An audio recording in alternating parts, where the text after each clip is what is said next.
Je vais vous faire un cours d'épistémologie, vous voyez. L'épistémologie, c'est l'histoire des sciences. Donc, c'est complexe parce que on est obligé, dans votre métier, dans le métier de la santé, de vous faire apprendre des choses par cœur. En particulier parce que vous passez ensuite des examens, des concours, etc. Et donc, on vous apprend à croire que ce qu'on vous enseigne, c'est la vérité. Bien sûr, c'est pas la vérité, c'est ce qu'on pense à ce moment-là. Et donc, ça forme un peu votre esprit à avoir une pensée qui est finalement très simplifiée et qui oblige à penser que les méthodes ou les outils qu'on vous a enseignés sont la vérité ou la réalité. Et c'est pas vrai, bien sûr. Donc c'est ce que je vais essayer de vous expliquer, c'est comment la connaissance évolue. Pour ceux qui s'intéressent à ça, je vous donne les trois livres de base de l'épistémologie du XXe siècle, qui sont très connus. Le premier, c'est Karl Popper. Donc Karl Popper, il a inventé deux choses. Le premier, il dit toute l'évolution, beaucoup de l'étude de l'analyse de l'évolution des sciences a été basée sur la physique et l'astrophysique. Donc, qu'est-ce qui fait que Einstein a dit que ce que disait Newton n'était pas vrai? Qu'est-ce qui a fait que... Voilà, c'est comme ça que ces réflexions sont arrivées. Donc, Karl Popper dit, en réalité, à chaque fois qu'on a un outil nouveau, on voit une partie du monde qui est différente. Et donc, parce qu'on voit une partie du monde qui est différente, on est bien obligé de changer la théorie qui était basée sur les outils précédents. Et donc, bien sûr, vous voyez ça, et là, on a la chance, de ce point de vue-là, d'être dans une période extraordinaire, puisqu'il y a plein d'outils nouveaux au XXIe siècle, et donc le monde que nous découvrons, en particulier en microbiologie, en biologie, est en train de changer.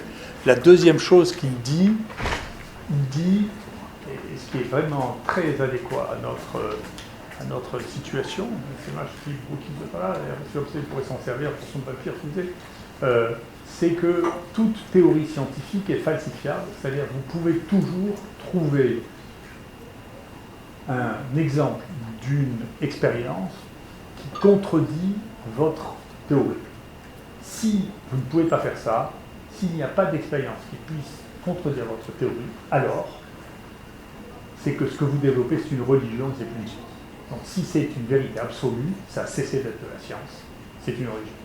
Et il donne trois exemples à l'époque, il ira un peu à reculons parce que c'était Karl Popper à côté de moi, c'était une autre paire de manches. Donc il disait, en particulier dans les années 30, il disait, écoutez, ça s'applique au marxisme, parce que le marxiste à l'époque disait que le matérialisme dialectique était une science, pas du tout une vision politique. Deuxièmement, la psychanalyse, et troisièmement, le darwinisme. Quand vous imaginez, quand dans les années 30, vous disiez qu'à la fois le communisme, la psychanalyse et le darwinisme n'étaient pas de la science, ça faisait un gros effet. Donc vous voyez que je ne sais pas, moi le plus dur, le plus provocateur. Ensuite, il y a eu Thomas Kuhn, qui est arrivé un peu plus tard, et qui a dit le truc de Popper est vrai, mais pas entièrement. C'est la preuve qu'il y avait une approche scientifique, c'est que les choses qui étaient vraies, les choses qui n'étaient pas vraies. Et en particulier, il dit les débuts, et pendant même un certain temps, les débuts d'une révolution technique ne sont pas considérés comme étant susceptibles de changer la théorie. Et donc on peut vivre pendant des années avec, et vous savez bien qu'une des plus grandes bêtises qu'on dise en science, c'est l'exception confirme la règle.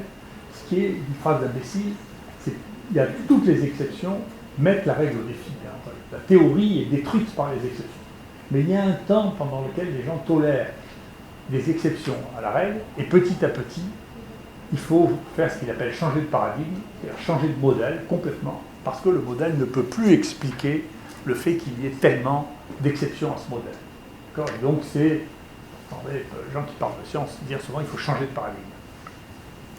Le troisième, qui est à la fin du XXe siècle, c'est Paul Feyerabend qui dit que le dernier obstacle à la connaissance, vous voyez, donc il y a un obstacle technique à la connaissance, c'est ce que décrit très bien Popper, il y a des obstacles intellectuels, c'est ce que décrit Popper, entre la religiosité de la science, on est en plein dedans, hein, la religiosité de la science d'une part, et d'autre part le conservatisme qui empêche de changer de théorie scientifique. Et lui dit, en réalité, le pire de tout, c'est la méthode. C'est-à-dire que le reste, vous pouvez l'envisager assez facilement. Le fait qu'on n'ait pas vu quelque chose avant d'avoir le microscope électronique, les gens peuvent l'entendre. Ce que ça signifie, ça a été l'objet de bataille terrible. Mais on peut entendre ça. Mais de dire que la méthode est fausse, et que donc la manière dont vous analysez les choses est fausse, ça c'est une vraie révolution. Et donc, en réalité, la conclusion de Paul Feyerabend, c'est dans la science, tout est bon. Tout est intéressant.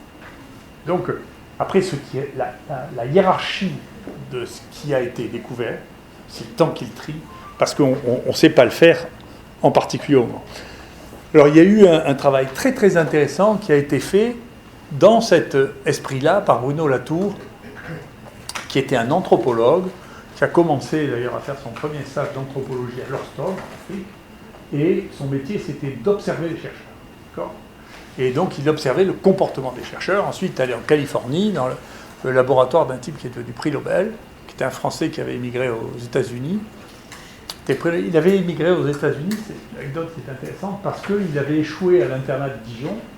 Et donc, ayant échoué à l'internat, il ne pouvait pas faire de carrière hospitalo-universitaire en France. Et vous voyez comme quoi les concours sont idiots. Hein. Je vous rassure, le concours, je ne le dis pas par esprit de revanche. Hein. Ça veut dire quelque chose d'aussi bête qu'on passe un concours à 24 ans qu'on rate, et on vous élimine de toute la procédure, alors que le type est parti aux États-Unis, il a fini par avoir le prix Nobel. Il n'y avait pas beaucoup de prix Nobel français, mais enfin, il y en a un qui a fait toute sa carrière aux États-Unis. Toujours est-il que Bruno Latour est dans son laboratoire et il décrit ce qui se passe, donc ce qu'est la vie sociale de la science. Et il décrit que pour faire passer un papier, il faut être copain un peu avec les gens de nature, un peu de science, que tout ça, c'est pas de la science comme vous imaginez. C'est pas juste on envoie un très bon papier et quelqu'un le voit et le prend. Non, c'est une culture, la science. La manière de rédiger un article, c'est de la culture. Et donc, nous, on le voit, moi j'ai été pendant 8 ans rédacteur en chef du journal européen de maladies infectieuses, on voit que quand les Chinois ou les Indiens ou les Turcs nous envoyaient des papiers, ils n'ont pas la culture de l'écriture que nous avons, et donc leurs papiers sont insupportables au sens étymologique. Voilà.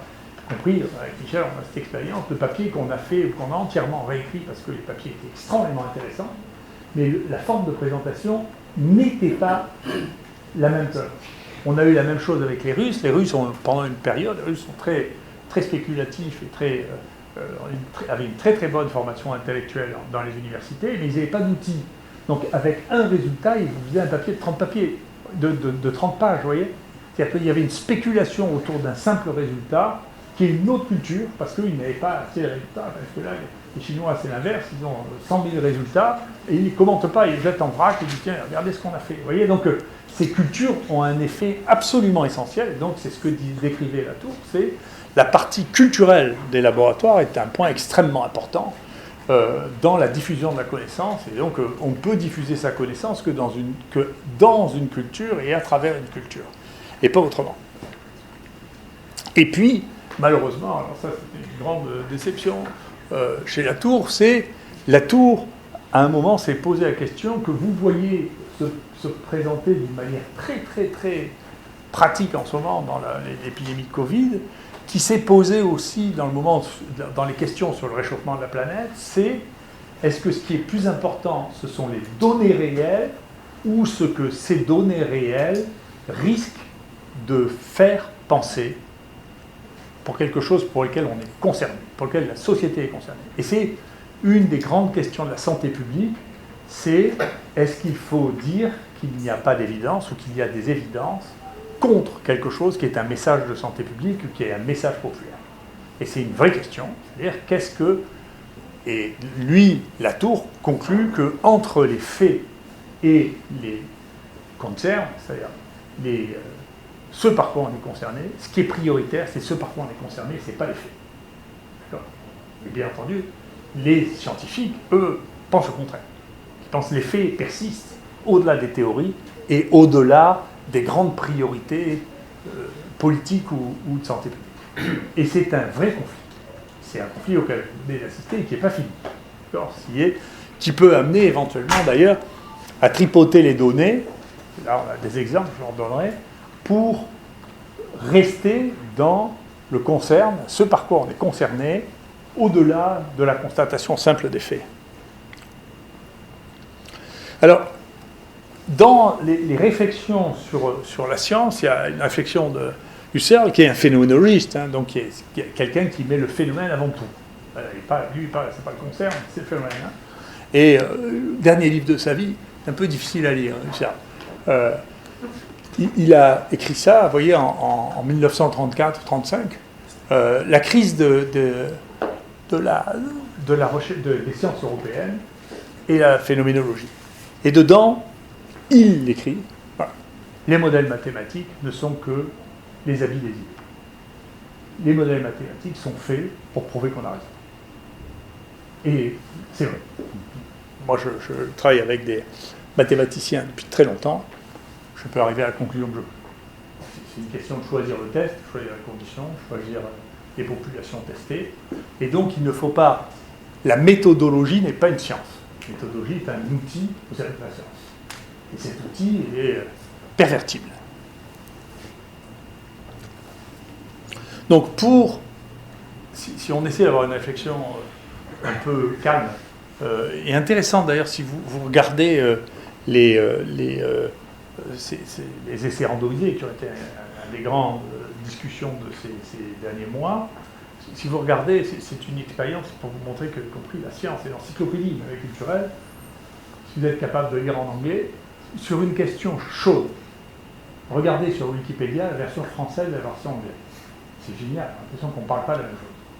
Donc, vous voyez bien vraiment que ça doit vous amener à comprendre que ce qui est écrit là, qui est censé être une forme de réalité, n'est pas la même réalité en fonction des cultures. En fonction de la nôtre, celle des gens qui parlent anglais, on ne lit pas les mêmes choses. Alors c'est très intéressant. Et en particulier sur les essais randomisés, il y a quelque chose en français qui est banal, et quelque chose qui en anglais, c'est à peu près la moitié de l'article sur les essais randomisés et sur les inconvénients, ce qu'il y a contre les essais randomisés. Et donc il y a quelque chose qui est balancé en anglais, qui n'est pas du tout balancé en français. C'est intéressant. Mais quoi qu'il en soit, effectivement, les gens qui ont réfléchi sur les stades de la thérapeutique, c'est à peu près tout le monde est d'accord sur un point, c'est que la première chose qui compte, c'est une anecdote. C'est-à-dire, il y a quelqu'un qui, par chance, voit qu'en donnant quelque chose, à la fois les patients sont guéris. Ou la toxicité, c'est pareil, on donne des choses, on ne s'y attendait pas, c'est toxique.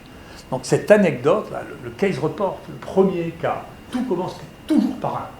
Donc c'est très embêtant parce que c'est une des tendances lourdes des publications actuelles, de dire on peut avoir des grandes séries, et plus c'est gros, plus c'est beau, mais c'est pas vrai. Les choses importantes, elles commencent par un cas. Les autres, elles font que confirmer des choses qu'on connaît déjà. Donc le premier, le plus important, c'est l'anecdote.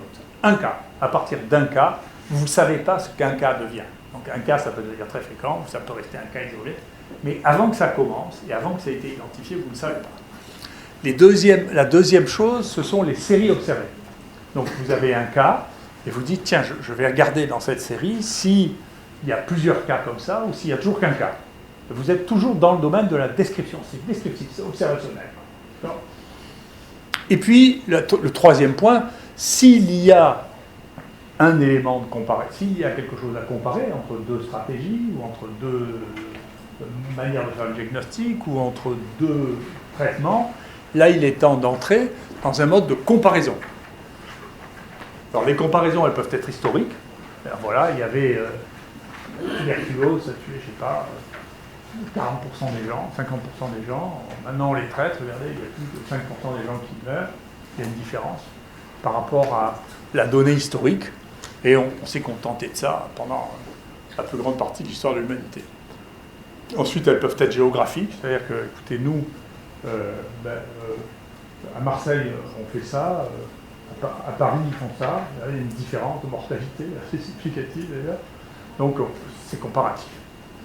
Et puis, donc c'est des données comparatives.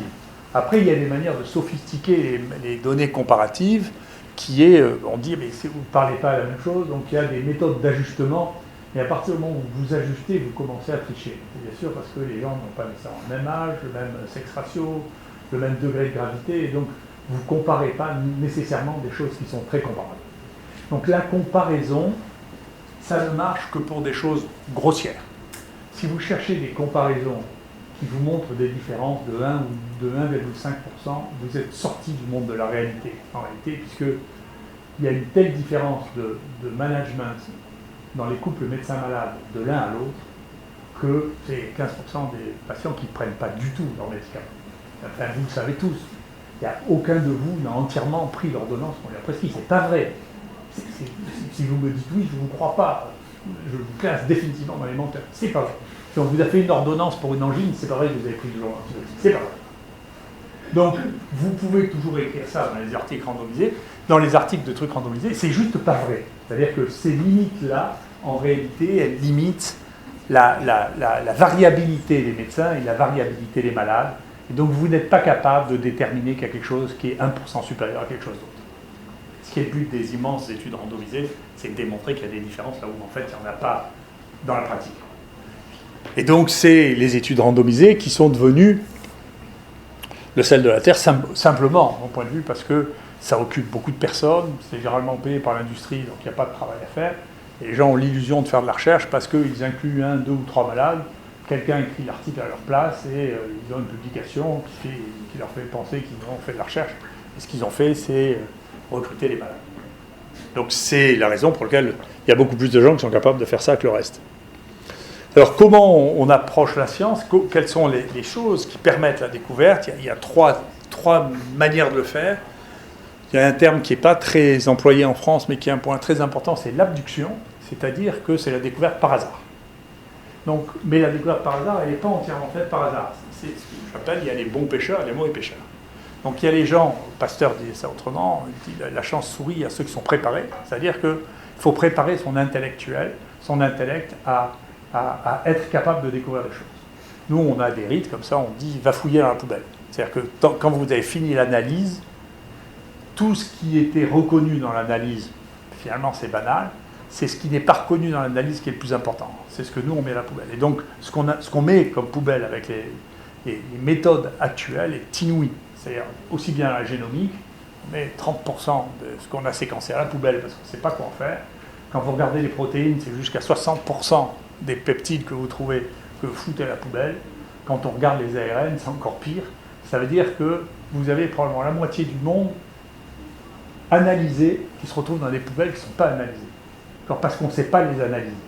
Donc c'est ça qui est le plus important. Je me rappelle, j'avais raconté ça à une jeune chercheuse qui est arrivée chez nous, qui est celle des NU, et je lui ai dit la première chose, fouille dans la poubelle. Et en regardant dans la poubelle, elle a trouvé qu'il y avait une séquence qui était la plus répétée de toutes. Et cette séquence, elle avait découvert le premier élément transposable des grands virus. Dans la poubelle. Donc c'est un élément très important, c'est comment on découvre. Et nous, on a toute une stratégie, des nouveaux outils, puisqu'on a des nouveaux outils, on va voir des choses que les autres n'ont pas vues, mais on ne sait pas ce qu'on va trouver. Donc d'aller pêcher complètement à l'inverse de ce que tout le monde pense. Alors ça, c'est une bonne manière de faire, c'est plus hasardeux. Après, ça irrite les gens qu'on dise, écoutez, puisque vous dites ça et que tout le monde est d'accord, on va aller faire l'inverse pour voir si c'est finalement, puisque plus personne regarde, quand il y a un consensus sur quelque chose, plus personne ne regarde l'inverse. Donc ça vaut le coup d'aller regarder l'inverse, parce que là, il y a beaucoup à trouver, puisqu'il n'y a plus personne qui cherche. Voilà, ça c'est l'abduction.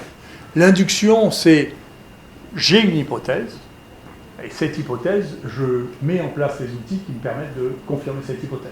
Beaucoup de la physiopathologie, par exemple, ou de l'analyse du métabolisme a été basée sur de la recherche qui est de l'induction. Et la déduction, c'est de la corrélation entre données. Vous voyez, donc je vois ça, je vois ça, je vois ça, tout ça est corrélé, et donc je déduis que c'est ça qui fait ça. Voilà. C'est les trois modes de pensée de la création scientifique. Alors, pour vous remettre dans quelque chose qui est réel, on a fait un énorme travail ici. Il y a 300 médecins, étudiants en médecine, pharmaciens, internes en pharmacie, internes en médecine, qui nous ont permis de faire 3700, de collecter 3700, c'est un travail de fou. Il y a les gens qui sont venus du privé pendant qu'ils étaient confinés, il y a les étudiants qui sont venus alors qu'ils n'avaient plus le droit d'aller à l'hôpital. Enfin, on a fait un truc, des données qui sont absolument hallucinantes. Et il fallait le faire parce qu'on ne connaissait pas ce qu'on appelle l'histoire naturelle de la maladie, qui nous explique, si vous voulez, ce qu'on a trouvé, et puis deuxièmement, ce qui étaient les éléments clés qui permettent de réfléchir à la prise en charge, à la thérapeutique, peut-être à la vaccination. Donc vous voyez que l'infection commence, le contact avec le virus est ici, ouais. Et donc il y a une période, il y a une réflexion à avoir sur la prophylaxie. Est-ce qu'on fait quelque chose avant? Parce qu'il y a un débat là qui est encore...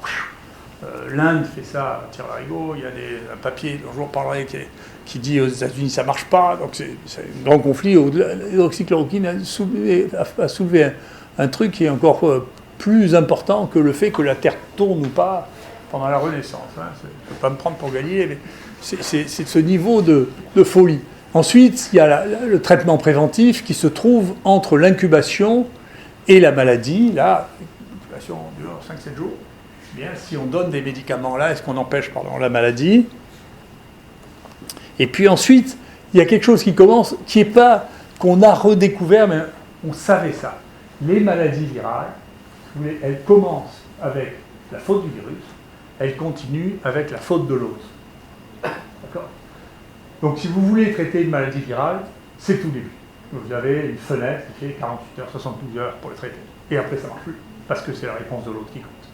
Et donc depuis tout temps, les infections virales, on a dit, attendez, il faut donner les antiviraux, et après, le modulateur de l'immunité qui a le plus été employé depuis 60 ans, c'est les corticoïdes. D'accord? Donc, si vous regardez le zona, qui est une recrudescence d'une maladie aiguë, si vous voulez traiter un zona, vous avez 48 heures. Après, les antiviraux ne servent plus à rien, et vous donnez de la corticothérapie pour empêcher les complications. D'accord? Donc, c'est le modèle général. Si la grippe, le médicament est vendu par Gilead aussi, hein, et le traitement, ça marche pendant les 48 premières heures ou en prophylaxie. Une fois que c'est parti, c'est plus le problème, c'est le problème de la réponse de l'autre. D'accord ? Et nous, c'est ce qu'on voit aussi, c'est-à-dire que si vous regardez, vous avez le virus ici, vous voyez, et puis le virus disparaît, et dans la phase 3 et en réanimation, assez souvent, on n'a plus de virus du tout. Donc, l'idée de mettre des antiviraux à ce stade-là n'a pas de sens quand on connaît la maladie. D'accord ?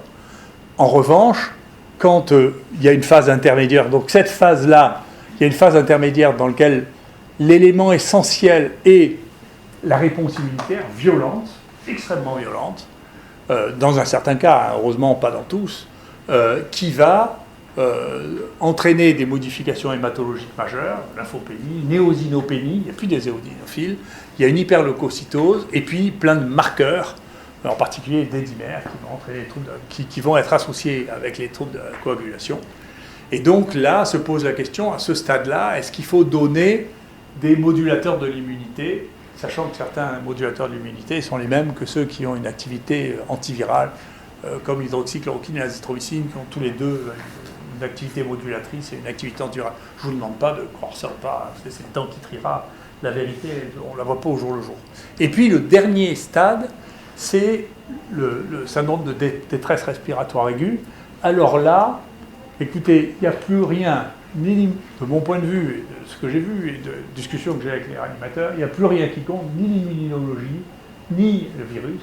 C'est une question lésionnelle. Il y a des lésions pulmonaires massives, et donc ce qui compte, c'est la qualité de l'air. Vous voyez bien que quand on fait de l'oxygénation par circulation extracorporelle, la question, c'est plus l'immunité.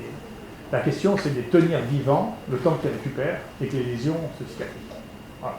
Et donc, il y a 3 stades. Un stade viral, un stade immunitaire qui se croise, hein, bien sûr, et puis du stade immunitaire, on passe au stade lésionnel. Au stade lésionnel, c'est le travail des réanimateurs, c'est plus le travail des médicaments, c'est le travail des réanimateurs. Donc, il y a vraiment des étapes très distinctes qui permettent de comprendre qu'ensuite, quand on fait des stratégies thérapeutiques en mélangeant tout ça, vous finissez par avoir ce que vous voyez dans la littérature, c'est-à-dire il y a des séries où il y a 10% de morts, il y a des séries où il y a 30% de morts. Mais comment c'est possible? Donc comment c'est possible d'avoir une telle variabilité? C'est parce que les malades ne sont pas cadrés. On ne sait pas où ils en sont, ils ne sont pas cadrés. Donc si vous ne les cadrez pas, bien sûr, vous ne pouvez pas savoir. Donc dans cette espèce de tempête, Mathieu, par exemple, a fait une évaluation pour analyser les biais. On était surpris parce que nous, on avait fait un premier travail où on a voyé une différence avec l'hydroxychloroquine en mesurant quelque chose qui est tangible, qui est La charge virale, ça se mesure ça. On dit, voilà, il y avait tant de virus, ça diminue. Ça. Le problème, c'est que dans la plupart des études, les gens ne font pas du tout. Vous verrez, même c'est un point qui est extraordinaire, ils ne font pas le b.a.-ba de ce que nous, on connaît en microbiologie ou en virologie, qui est de mesurer les microbes. Parce que ces microbes s'en vont au stade où c'est les microbes qui sont dangereux, ça marche, si les microbes s'en vont pas, c'est que ça ne marche pas. Et donc, on a comparé ces éléments et on a regardé plusieurs éléments qui permettaient de comprendre pourquoi on avait une hétérogénéité de réponse. Alors, ce qui est grisé, c'est les études randomisées, donc hydroxychloroquine versus placebo. Vous voyez, il y en a 4, il y en a 3 qui sont en faveur de l'hydroxychloroquine, c'est quand c'est vert. Après, vous avez, quand c'est vert, c'est la première partie, et c'est clinical data, c'est les médecins qui ont collecté les données et qui ont vu les malades. La deuxième partie en rouge, c'est big data, c'est-à-dire que ces gens qui n'ont pas vu les malades, ils ont analysé le PMSI, d'accord, ou l'équivalent. Ils ont pris une donnée, ils n'ont pas vu un malade, et ils ont bidouillé ça, mis des mathématiques là-dedans, des modèles, et ils sont arrivés à des conclusions. La deuxième colonne, c'est est-ce que vous avez des conflits d'intérêts? Pas de conflits d'intérêts. Et donc, vous voyez, les conflits d'intérêts sont tous regroupés pratiquement avec les big data, et puis les conflits d'intérêts, essentiellement, c'est Gilead.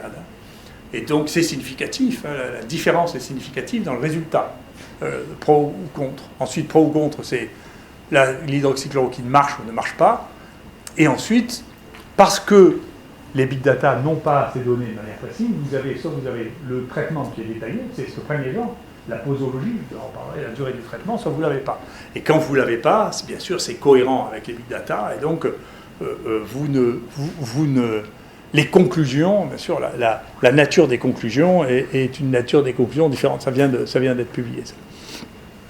Et si vous le regardez, là, c'est une méta-analyse, c'est là où Mathieu Vignon est particulièrement doué, et il fait payer tous les 3 ans un nouveau programme qui coûte extrêmement cher pour pouvoir faire ses analyses, mais enfin, il les rentabilise. Et vous voyez, vous retrouvez ici, ça, en haut, vous avez toute la partie qui est faite clinicale, et donc vous avez la somme des méta-analyses qui est faite clinicale, qui est tout à gauche, et puis vous avez à droite tout ce qui a été fait par les big data, qui est tout à droite. C'est spectaculaire. Donc il y a un biais là qui est spectaculaire. Alors il y a une de ces études qui a été celle-là, celle-là, elle a été faite tellement fantasque qu'elle a été rétractée. Puis, on l'a laissée dans notre analyse, on a fait l'analyse avec. Mais vous voyez bien qu'elle était profondément anormale par rapport au reste. D'accord ? Donc on sait que c'est pas vrai. Donc, on savait que c'était pas vrai parce que quand on fait des big data, on peut faire des erreurs énormes. Hein. Ils avaient rapporté qu'ils avaient ça dans tous les hôpitaux, ils mettaient par pays, c'était par continent qu'ils les trouvaient. Et donc, dans l'Australie, qui constitue un continent à part, il y avait plus de morts dans leur étude que ce qu'il y a eu de morts dans toute l'Australie. C'est quand même assez gigantesque. Donc, les gens ont fini par se rendre compte un peu tous de ça, il y a eu des protestations, et le papier a été rétracté. Et c'est intéressant parce que, vous voyez, dans une période dans laquelle, vous voyez, le concern est devenu plus important que les data, si vous regardiez les gens qui ont fait ça, ces 4 zozos, dont la directrice était une fille qui était une porn star, qui posait toute nue sur les réseaux Internet, et donc vous avez 4 zozos et une porn star qui ont réussi à faire un papier dans le New England Journal of Medicine et un dans le Lancet, en rapportant des dizaines de milliers de cas, et personne ne s'est dit, mais qui c'est ces gens? Il n'y avait même pas la liste des hôpitaux, il n'y avait pas les comités éthiques. Vous voyez, quand vous êtes tellement emballé par le résultat, vous perdez la lucidité d'analyse des données. Les données priment le résultat, même si elles vous déplaisent, les données doivent être exhaustives. Parce que les données, 10 ans après, moi j'ai toujours pensé ça, au fur et à mesure que le temps passe, les chances que ça se passe vont se réduire. Mais moi j'ai toujours pensé, je veux pouvoir regarder ce que j'ai écrit 10 ans avant et être d'accord avec. Je n'ai pas triché, ça va. Je ne vais pas commencer maintenant. Hein. Mais c'est bien entendu, c'est pour ça qu'on fait de la science. Donc ça, c'est Philippe qui a fait une analyse de Redemsivir, toutes les publications de Redemsivir qui ont été publiées sont toutes étonnantes. Hein. Donc le premier, vous voyez que nous, on nous a beaucoup reproché, on avait fait un groupe contrôle, hein, on a fait un groupe comparatif. Mais le premier papier, case report dedans, sans groupe contrôle publié dans New England Journal of Medicine, dedans, ils disent, on fait des perfusions de 10 jours hein, pour le Redemsivir. Et il y avait 8 malades qui étaient perdus de vue, ils sont partis, et puis en perfusion, il n'y a pas eu donné. Et il y avait 22 malades sur les 62 dont ils n'avaient pas le résultat du devenir, mais dedans, il y en a la moitié qui était en réanimation, éventuellement, même sous ECMO. Donc, publier ça dans le New England, sans groupe comparatif, sans rien, en disant c'est très bon, c'est 67% meilleur que ce qu'on a vu jusqu'à maintenant. Mais on ne sait pas, il n'y a pas de groupe comparatif, ni rien du tout. C'est publié en New England, meilleur journal du monde. Ensuite, vous avez un essai clinique qui a été présenté par Fauci sur le Remdesivir. Donc, le premier essai clinique qu'ils ont fait, ils ont dit, bien entendu, ce qu'on veut dedans, c'est qu'il y ait une différence sur la mortalité. Donc, il y a moins de morts. Et puis, moins de gens qui passent en réanimation. Et au milieu de l'essai, ils changent les objectifs prioritaires pour mettre, ah ben non, on va mettre la durée d'hospitalisation. Donc au milieu du champ, théoriquement pour les méthodologistes, moi je ne suis pas un méthodologiste, donc je m'en fiche, mais enfin pour les méthodologistes, de changer d'objectif au milieu de l'étude, c'est un truc théoriquement on ne peut pas faire. Hein.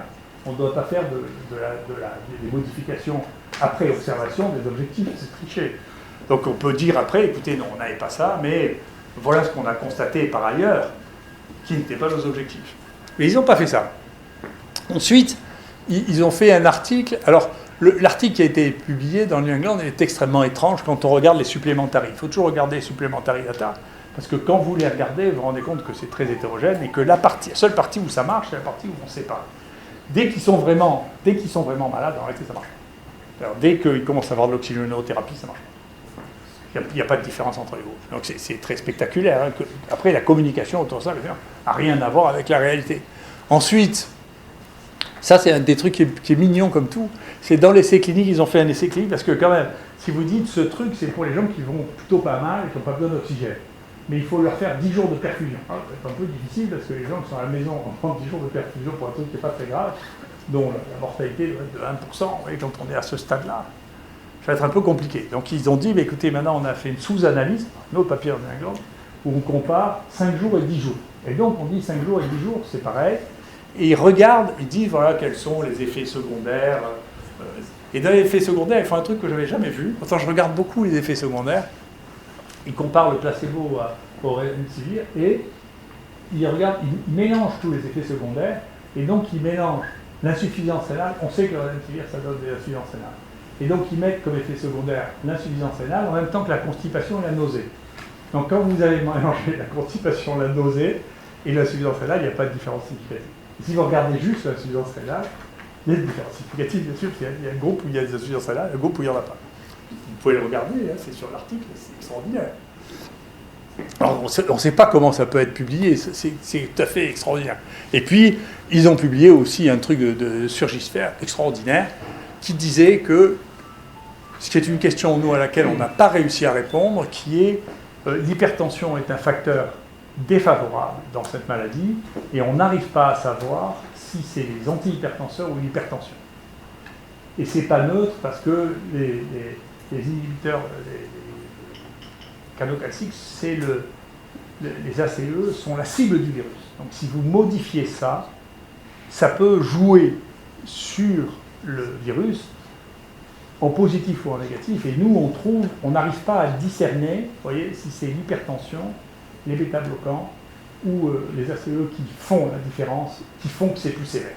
Et donc dans ce papier, qui est pareil, qui est un papier, c'est Marx Brothers font de la science, hein, c'est un papier qui donnait rien du tout, c'est eux qui disaient, alors ce qui n'est pas possible non plus, on a 180 hôpitaux français et ils mettaient l'origine ethnique de tous les patients, y compris en France, mais en France on n'a pas le droit de noter, c'est illégal de marquer l'origine ethnique de quelqu'un sur un dossier, donc c'est pas possible qu'ils aient eu accès à ces données, parce que c'est illégal.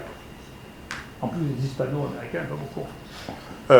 Toujours est-il que ce papier a été rétracté aussi, je vous rassure. Mais c'est très intéressant de voir qu'il n'est plus à être publié. Ouais. Enfin, la dernière étude sur l'hydroxychloroquine, c'est très intéressant. Donc, c'est des gens qui téléphonent en disant, écoutez, j'ai été un... C'est ça, la méthode d'inclusion. Vous voyez jusqu'où le concerne, c'est le fait d'être sûr qu'on a raison peut aller. Hein. C'est, écoutez, donc, l'étude, c'est les gens téléphonent, écoutez, je connais quelqu'un qui a le Covid. Alors, soit famille, soit au travail, soit j'étais à la poste, il y a quelqu'un qui avait le Covid. Non, très bien, vous êtes inclus. Un petit ressort, et on le retéléphone, il prend ou il ne prend pas. L'hydroxychloroquine, alors ça peut être 1 jour, 2 jours, 3 jours, 4 jours, 5 jours après avoir été ou non exposé. Et après, on l'interroge pour savoir ce qu'il a eu. Et on ne lui pose pas la seule question qui soit prédictive, était l'infection par le Covid, qui est l'anosmie et la geusie. Ça, c'est ça marche très très bien. Ça. Si vous ne savez pas si vous avez le Covid, souvenez-vous, si pendant quelques jours vous n'avez plus senti aucune odeur, vous avez le Covid. Ça marche seulement bien. On a validé, ça marche du feu, 65% de valeur prédictive positive. Ils ne leur posent pas la question, ils leur disent est-ce que vous avez été malade, et tout, c'est la fièvre, une saison pareille. Donc, et en tout, pour une étude publiée dans le New England, dans le Journal of Medicine, ils ont fait 20 essais. C'est extraordinaire. Donc après, il y a les conclusions de ça. Alors ils disent qu'il n'y a pas de différence.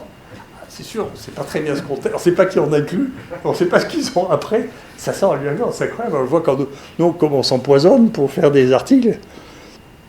Donc ça, c'est leur truc. Et même en bidouillant les choses autant qu'ils peuvent, on voit quand même qu'en fonction de la date de traitement, la prise du traitement par rapport au jour d'exposition, vous avez des résultats qui sont radicalement différents, mais c'est toujours dans les supplementary méthodes. Là, c'est la dernière truc. Alors, dans les clowneries, ça c'est le dernier qui est sorti, c'est Recovery. Alors, ça atteint aussi, c'est assez intéressant. Alors ça, c'est le grand étude anglaise qui compare dans ses branches, l'hydroxychloroquine, l'azithromycine, séparés, hein, on les a fait ensemble, séparés. Ils n'ont pas fait le Remdesivir parce que le Remdesivir, c'était pas possible de toute manière de le faire parce qu'il n'y en avait pas en Europe. Donc depuis le début, c'est une fantaisie le truc de Remdesivir. Même l'essai Discovery chez nous, il n'y en a pas en Europe. On ne peut pas les prendre. De toute manière, le temps que les essais soient finis, il n'y a plus de malades non plus. Donc ni le malade, ni le médicament. Donc c'est quand même. Vous voyez que je vais vous expliquer pourquoi à la fin, mais vous voyez que c'est spécial. Et donc, l'hydroxychloroquine, pendant qu'ici on dit c'est un désastre, l'hydroxychloroquine, ça va tuer tout le monde, nous on donnait 600 mg par jour. On a publié ça, on a été les premiers à publier une posologie. Donc en France, dans l'essai Discovery, ils ont dit ben, nous on va donner 400 mg. 400 mg, c'est dangereux. Et eux, ils ont donné 2,4 grammes, c'est-à-dire 4 fois notre dose. D'accord ? Marquez tout ça, ces trucs. Comment ils ont donné 4 fois leur dose ? Alors ça, c'est 4 fois la dose, on ne sait pas ce que ça veut dire, on ne sait pas pourquoi. C'est arrivé à un point extrêmement... Et là non plus, ils n'ont pas de diagnostic. Donc ils incluent les gens, c'est le docteur pense qu'il a Covid-19. Qu'il ait un test ou pas, soit cliniquement, radiologiquement, il décide qu'il a Covid-19. Donc s'il a Covid-19, il inclut. Et s'il inclut, il inclut, et puis voilà. Donc, vous n'avez pas besoin de faire. On verra combien de tests ont été faits, j'en sais rien. Mais globalement, je lis Matériel et méthode. C'est intéressant quand on a comme ça des vraies confrontations, on est bien obligé d'aller regarder les choses en détail. Hein. Donc, c'est intéressant. Et ils en sont à un point où les Indiens, donc l'association, ça c'est un truc qui est désigné par un prof d'Oxford. Hein. Et les Indiens ont écrit à l'OMS pour leur dire les types d'Oxford sont fous. On ne donne jamais des doses comme ça. Donc vous voyez le retournement de la connaissance qui part à l'Est complètement, où c'est les Indiens qui sont obligés de dire à ce qui était le cœur de la connaissance de l'Europe, Oxford, qui sont obligés de leur dire, écoutez, vous n'êtes pas un peu fous là. Et quand le type a été interviewé par le professeur, il faut que vous lisiez ça, c'est extraordinaire, il a dit, mais on a pris la dose que l'on prend pour traiter les amybiades. Mais on n'a jamais traité les amybiades avec l'hydroxychloroquine. Donc c'est pas du tout le type qui a dirigé tout ça, il ne sait pas du tout de quoi il parle. Donc c'est un truc extravagant, c'est extraordinaire. Là, dans ces niveaux de tension, on voit que la science est un objet social et n'est plus un objet basé sur des données rigoureuses et comparables, et qui resteront. Et donc, pour finir, je vais vous dire, la raison de ça, c'est Jean Baudrillard. Il faut que vous lisiez ça, si vous pouvez. C'est un livre extraordinaire qui s'appelle Simulacre et simulation, qui date en réalité de la fin des années 70, dans lequel, parmi les choses qu'il raconte, il dit que le monde évolue vers un monde digital qu'il appelle l'hyperréalité, qui au début est une distorsion de la réalité, qui à la fin devient un monde complètement indépendant. C'est un monde qui n'a plus rien à voir avec la réalité physico-chimique, du tout. Et vous croyez que j'exagère ? Pas du tout, c'est ce que vous êtes en train de voir. Vous voyez ce que vous avez vu avec Surgisphère. En réalité, il n'y a rien derrière, du tout. Et c'est on a un autre exemple qui est extraordinaire, c'est un restaurant londonien encore, qui s'appelle The Shed à Dulwich, et c'est des jeunes, 4 jeunes qui ont voulu faire une farce, parce qu'ils étaient employés pour cliquer sur TripAdvisor pour dire du bien des restaurants. Alors, TripAdvisor, c'est pareil aussi, c'est un peu suspect, hein, on ne sait pas comment on fait. Et il décide de créer un restaurant. Ce restaurant, il a un répondeur téléphonique qui dit, écoutez, on ne prend de trucs que sur réservation, et le restaurant est plein. Donc personne ne va jamais dans ce restaurant. Mais il multiplie les données, et au bout de 6 mois, c'était le numéro 1 de tous les restaurants de Londres. Donc si vous pensez que Baudrillard, c'est des spéculations intellectuelles, imaginez, il a écrit ça en 78, si vous imaginez que c'est purement, il faut penser, parce que ça se passe à la fin. Donc si vous imaginez que c'est des pures spéculations intellectuelles, et imaginez-vous que si vous arrivez à faire ça, vous arrivez à faire Sturzichfer, qui fait quand même un papier dans le New England, un papier dans Lancet, qui fait rêver 99,9% de l'ensemble des gens qui font de la recherche médicale, en un mois, avec des données qui n'existent pas. Et donc c'est le monde dans lequel on vit, et donc vous n'avez pas fini de vous amuser. Voilà.